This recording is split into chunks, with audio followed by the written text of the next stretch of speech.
vocês estão a ponto aí de conseguir juntar os dois aí, quem sabe ganhar dinheiro com o trabalho e tal, né? Você falou que por enquanto ainda não é no teu retorno financeiro, né? Mas isso é um ponto importante a se comentar aqui. Cara, nem todo mundo consegue, né? E não é só a questão de coragem, né? Sim, tipo, o que você falou, o pai de família, a mãe de família que cuida de 6, 7 bocas, ganhando um salário mínimo, e ele falou, não, vou largar minha profissão aqui e vou... Cara, esse discurso, e aí às vezes, não tô querendo falar mal de ninguém, mas esse discurso motivacional, às vezes, de página de coach, às vezes me dá um pouquinho de calafrio. Não, e é bom eles estarem aqui pra poder dizer isso, que é tipo, ninguém que tá dando uma lição de...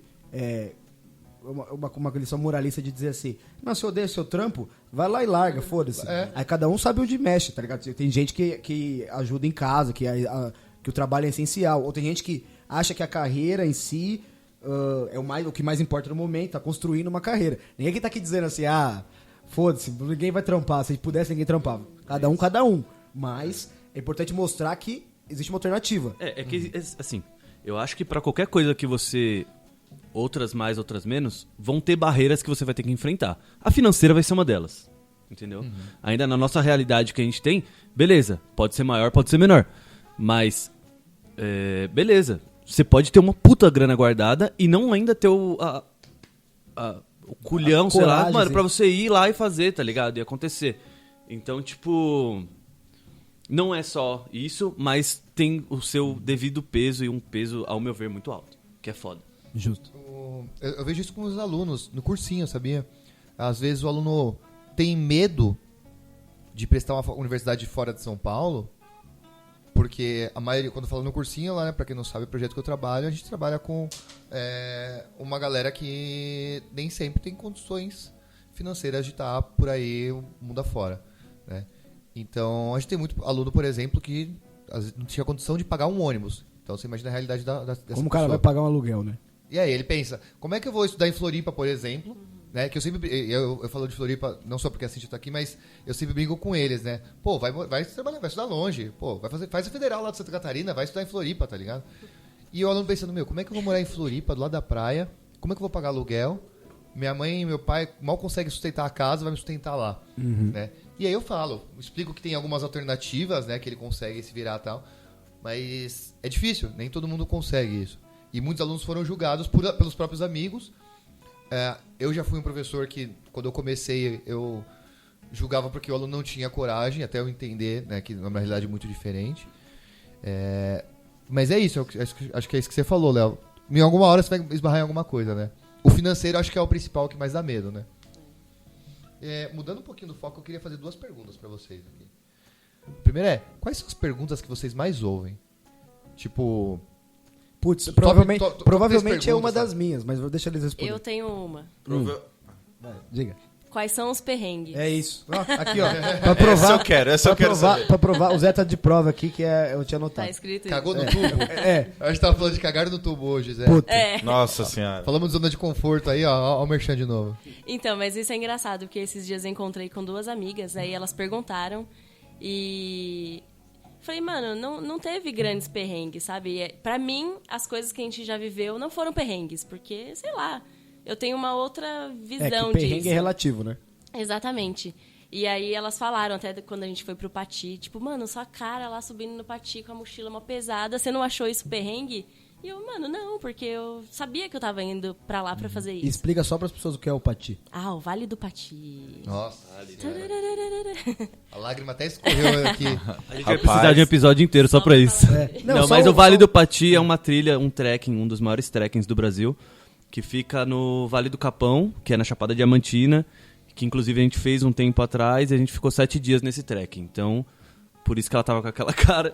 E porque é um trekking difícil de chegar e tudo mais. Só que a gente já foi sabendo, sabe, que ia ser isso. Então eu não considero isso um perrengue. Justo. Tem outra pergunta? Eu queria saber inspirações, assim. Quem que inspira o projeto Andi, né? Porque, por exemplo, eu sigo alguns projetos, não projetos, mas algumas pessoas que fazem algumas coisas um pouco diferentes, mas nessa linha de viajar por alguns lugares. Né? O Zé até compartilhou um outro casal que uma menina estudou com ele também, a Carol Lombardi, não foi? Sim, a Carol Lombardi, lá do Objetivo. Inclusive, pode crer. indiquei ela no Instagram essa semana aí. Ela tava viajando pela Europa, é isso? Ela tá viajando pela Europa também com o namorado dela. Tava fazendo um mochilão por lá e... E tem um projeto que eu acho muito legal também, que é de um outro casal de amigos que eu vou citar aqui, que é o Malway Brasil. Depois eu explico. Mas, e eles viajam, eu tô fazendo uma viagem um pouco diferente, mas, enfim. E eu olho o projeto de vocês e eu penso exatamente nisso, né? Cada um viajando com o seu propósito, obviamente, mas são pessoas que estão viajando, explorando o mundo afora. Então, eu não sei, vocês têm pessoas que vocês se inspiram ou o projeto surgiu de vocês e vocês se inspiram de outra forma? Não sei, qual que é? Eu acho que, assim, uma coisa, um casal, alguma... no Instagram, um canal, sei lá. Eu sempre vi há muito tempo a gente sempre via casais viajando, largando tudo e tudo mais. Isso foi alimentando um pouco, mas hoje em dia, viajando, as pessoas que a gente encontra são as que mais me inspiram. Tipo, pessoas que estão viajando. A gente conheceu um casal em Ouro Preto que eles viajam numa Kombi. A gente achou eles no Instagram, assim, também, e falou, mano, vamos se encontrar, né? A gente saber, trocar as histórias de cada um. E aí, isso que tem me inspirado mais. Tipo, a galera que a gente tá conhecendo, o guia que a gente foi no Pati, as pessoas que acolhem a gente, então... Isso que eu ia falar, a gente tava falando disso um pouquinho antes, que eu brinquei que vocês são a prova que existe solidariedade no país. Mas, assim, antes de falar dos exemplos bons das pessoas que acolheram vocês e ajudaram vocês, que acho que isso é importante falar, houve alguma vez que vocês foram maltratados por alguém ou alguém tentou enganar vocês, alguma coisa do tipo? Nossa, acho que não. Acho que não, velho. Assim, esse casal justamente falou uma coisa que a gente repete muito por aí, que é a estrada provém. Inclusive, além da curva, sigam lá. Esse casal é foda. A estrada provém. E isso tem provido em todos os sentidos. Tipo, comida, bebida, abrigo, amizades, boas energias. A parada real mesmo, assim. Tipo assim, é claro que uma hora ou outra você pega um Uber que é um cara mais mala. Você pega uma pessoa na rua que não é tão educado. Mas isso você vai encontrar em qualquer lugar do mundo. Sim, agora, às vezes a pessoa tá num dia ruim não lógico, não dá pra ser também preto no branco. Mas, velho, não pegamos ainda, e espero continuar assim, alguém que seja, tipo, velho... Não, queria perguntar, o projeto começou em março? Quando foi? Fevereiro. E aí, não sei, queria que vocês falassem por onde vocês começaram, o que vocês fizeram até agora. Legal. A gente começou com uma ideia de...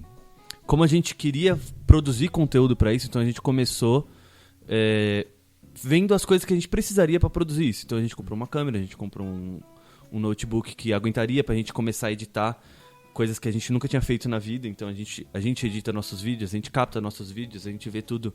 Isso esbarra um pouco nas referências que a gente segue, que não é uma pessoa em específico, mas tipo assim, sempre tem aquele cara que faz um material muito massa e você fica, puta, que irado, sabe? Quero chegar lá e tal. E aí a gente se preparou nesse sentido, comprou... A gente já gostava muito de viajar, a gente já tinha barraca, já tinha mochila, já tinha tudo isso. E aí de rota, a gente já começou por Minas, né? Em São Tomé. Nossa, e aí, maravilhoso lugar. Eu acompanhei, isso foi sensacional. Teve um planejamento antes. A gente fez uma coisa assim, a única marcação que a gente teve foi, queremos estar em BH no Carnaval. Tá. Que era um lugar que a gente queria estar mesmo pela festa que a gente gosta de lá. E temos amigas lá e tal, tudo mais. E a gente queria estar por lá. E o ponto que foi interessante, tipo, em São Tomé a gente tinha um amigo. E a gente foi com os pais da Cíntia, quando a gente saiu daqui. Eles foram com a gente e tudo mais e foram embora depois de uma semana. E aí depois dessa semana a gente foi fazer o nosso primeiro voluntariado da vida, que é voluntariado, isso não sei se as pessoas são familiarizadas. Um parênteses que no dia anterior parecia primeiro dia no trabalho, que a gente tava, mano, como é que vai ser? Mó nervosinhos. E aí a gente foi, a Clarice, do hostel das Clã das Fadas. Hoje tá cheio de indicação, hein? Aí. Boa. Vamos colocar tudo lá na descrição. Depois. É isso. E aí ela foi uma das pessoas mais sensatas, assim, que acolheram a gente super bem, que ela falou assim, é o seguinte, vocês chegam aqui, eu tô precisando de uma força pra fazer uma faxina pesada, E o que eu tenho pra propor pra vocês é, vocês trabalham pra mim 3 dias e eu vou oferecer pra vocês hospedagem e café da manhã durante esses 3 dias. Se vocês forem com a minha cara e da forma que eu penso e ajo do meu hostel, vocês ficam.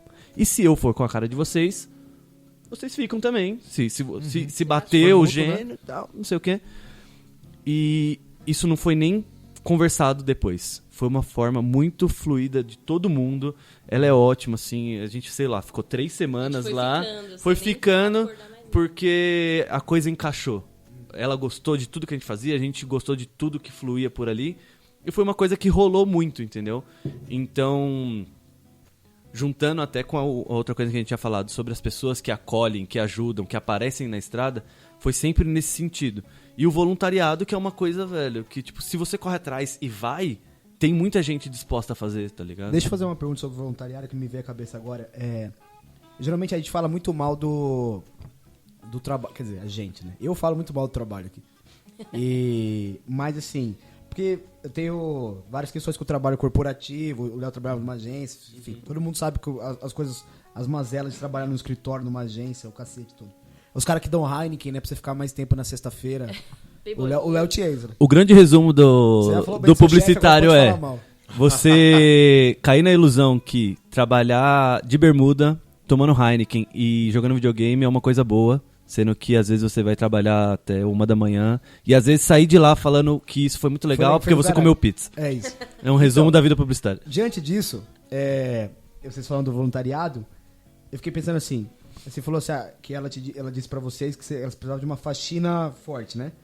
E aí você fica pensando, pô, fiz um curso, estudei, fiz faculdade e tal, e as pessoas têm aquela vaidade de querer trabalhar na sua área. Mas aí você trabalha na sua área e o trabalho não te dá nada em troca. E às vezes você vai fazer um voluntariado, uma faxina, seja lá o que for, e me parece, olhando pra vocês, quando eu vejo, eu sigo vocês, via todos os stories e tal no Instagram, acompanhava, me parece que vocês estavam aprendendo muito mais fazendo voluntariado, ou não digo muito mais, porque é a impressão que eu fico, mas assim, de nenhuma forma parecia um trabalho burocrático e corporativo. Sim. Tô errado ou tô... Não. A gente foi muito feliz pintando portões, rastelando jardins. Porque é um trabalho que você faz... Esse primeiro que foi lá em São Tomé, a gente queria fazer tudo muito certinho, porque a gente... Mano, é o nosso primeiro. A gente limpou as coisas como se... Melhor que se fosse a nossa casa. A gente via qualquer coisinha e limpava e pintava o portão. E era um trabalho que a gente fazia ouvindo música, brincando com o outro, que não foi nem um pouco pesado. Não cansava, assim. Tipo, dava uma dorzinha ali, às vezes, né? Da posição. Mas que não te exige muito, sabe? Pena que não tinha podcast, né, na época, pra vocês ficarem ouvindo enquanto trabalhavam. Então, isso só veio depois. Que era o que acontecia. Tinha uma brincadeira que eu fazia com um mano que trabalhava comigo um Cláudio, que trabalhava comigo na agência, que tinha dias que a gente só queria que o nosso trabalho fosse varrer uma calçada inteira. Nem que fosse varrer a Paulista inteira. Não é falando sobre qual é melhor ou qual é o menor o trabalho. Só que é um trabalho que supostamente é mais manual e não te exige tanto da cabeça. Sem falar que sem um trabalho é mais, sem comparação. Era só porque você não queria exigir tanto da sua cabeça e queria ser mais aquela coisa. Fazer uma coisa automática. E no dia que a gente pintou esse portão, com a devida atenção que precisava, porque eu nunca tinha pintado um portão, eu mandei um áudio pra ele na sequência. Falei, eu acabei de... Caguei, foda-se. Se vacilar, eu até marco você. Eu falei pra ele, Cláudio, fazia muito tempo que eu não me empenhava tanto num trabalho, velho. Eu dei muito meu melhor, assim, e não é que eu sou braço curto no trabalho que eu fazia, mas aqui eu tô empenhado, eu tô focado, as coisas estão fluindo. É claro que tem todo o projeto envolvido e a coisa que você quer que faça acontecer, mas foi aquilo, sabe? Tipo, foi tipo uma redenção ali no momento. E até então, já falei pra todos vocês que quando a gente tava lá na Bahia, que tinha um terreno enorme pra carpir e ficar rastelando lá, eu metia um som no ouvido ou ficava ouvindo o podcast e era terapêutico, assim, sabe? Tipo, é uma paz. Você não trabalha naquela pilha, você não trabalha... É um negócio que te agrega em todos os sentidos, porque você consegue ter uma relação com o trabalho que é diferente do que costumeiramente a gente tem. A gente tem essa relação pesada, essa carga em cima do trabalho. E quando você fala de trabalho, pô, quando eu acordava lá na Bahia, era ótimo e soa muito